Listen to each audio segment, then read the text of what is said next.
Perhaps you've lost someone you love, had your heart broken, experienced infertility, lived through a natural disaster, a pandemic perhaps. Maybe you've been bullied, lost a job. Has suicide touched your life in any way?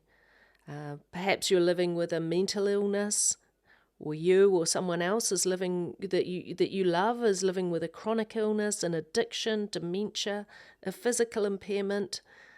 Adversity is part of human existence. If you are human, bad stuff can happen. Terrible things happen to you just like they happen to everybody. The good news is we are hardwired to survive. That's why, although we all experience adversity, both real and perceived, as a species we've survived for over 300,000 years. As humans, it is our job or our purpose to adapt to what is in front of us, or as a species we die. Adapting is resilience. It is accepting the reality of what is in front of us and responding in a way that helps us rather than harms us, all of us. Not just you or me, but all of us as a species. We need to be resilient. We need to adapt to the reality of what is in front of us. If we all agree that we can't change what has happened, then we have to look at what we can change. And research now shows that we can rewire our brains by changing our thinking, and if our thoughts are responsible for our emotions, which then impact our behaviour, then if we can change our thinking, we can change our response to it, which changes our reality. So instead of allowing our lives to be dictated by the stories our minds are telling us, we can break free of these stories, which are no more than just well-worn neural pathways, and we can create neural circuitry. This is called neuroplasticity, and there's evidence of it on MRI scans.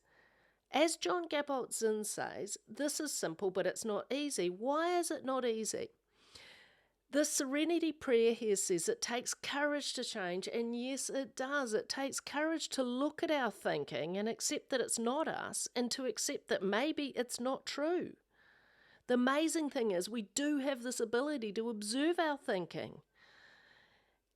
And then we can look at it and we can see that maybe all these stories we're telling ourselves are not always true. And not only are they not always true, but sometimes our mind is such a party pooper, it makes life so much tougher than it has to be. And in actual fact, as Mark Twain said, I've experienced many terrible things in my life, some of which happened. Because we react to these stories in our head, this mind-made fiction, as if it's reality. Our mind is like a projector. These stories are being projected in front of us. So it might be an amazing external environment, but the thoughts are filtering this view of this external environment. So it may not look so wonderful out there for us. But guess what? Regardless of what your thoughts are telling you, you can question them. They're not always true and they don't always help you. Here's the thing. You can choose how you respond regardless of what your thoughts tell you. And in this response, as Viktor Frankl says, lies your growth and your freedom. What he was referring to was what modern science now knows as our ability to rewire. Choosing different responses interrupts well-worn, often habitual neural circuits and replaces them with new pathways. We forge new ground, which leads to the release of new chemicals, which creates new physiology. As we change our biology, it affects our neuropsychology, which affects everything from our immune response to which genes are switched on. So when you're facing adversity and it feels like you're being sucked down the plug hole, Neuroscience and research shows that although we can't change the external reality, we have so much choice over our psychological and physical response to the situation. Who would have thought that our thoughts have so much power? Who would have thought that we can actually have a part in creating the reality that is in front of us?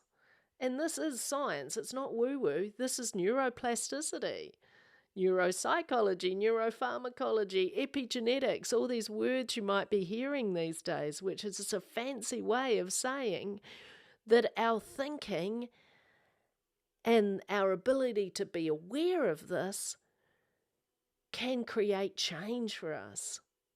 But with choice comes responsibility. We can break free of our thoughts, but we still have to choose which is the best action. And this is where the prefrontal cortex comes into play, the crown and glory of our human evolution, this part of our brain. Most of us run on habitual thought loops without engaging our rational brain, the prefrontal cortex. By engaging our mindfulness skills, we can drop into stillness and choose more consciously from this heart space. As they say, we can't think our way out of thinking.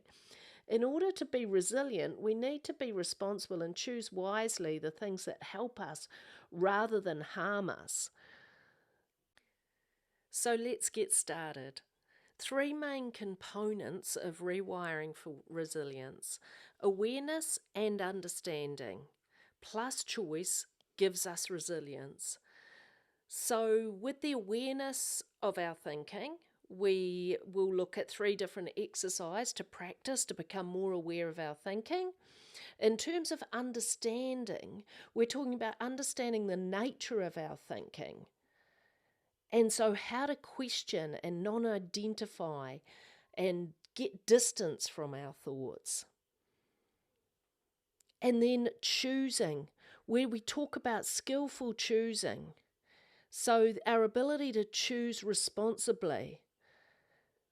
So how do we determine what helps us and what harms us? Because the more choices we can make towards something that will help us rather than harm us, this is how we build resilience. So I ask for 3 things as we do this course together. First one being your acceptance that your thinking can change, your courage as we go through this process, and also your patience to wait it out.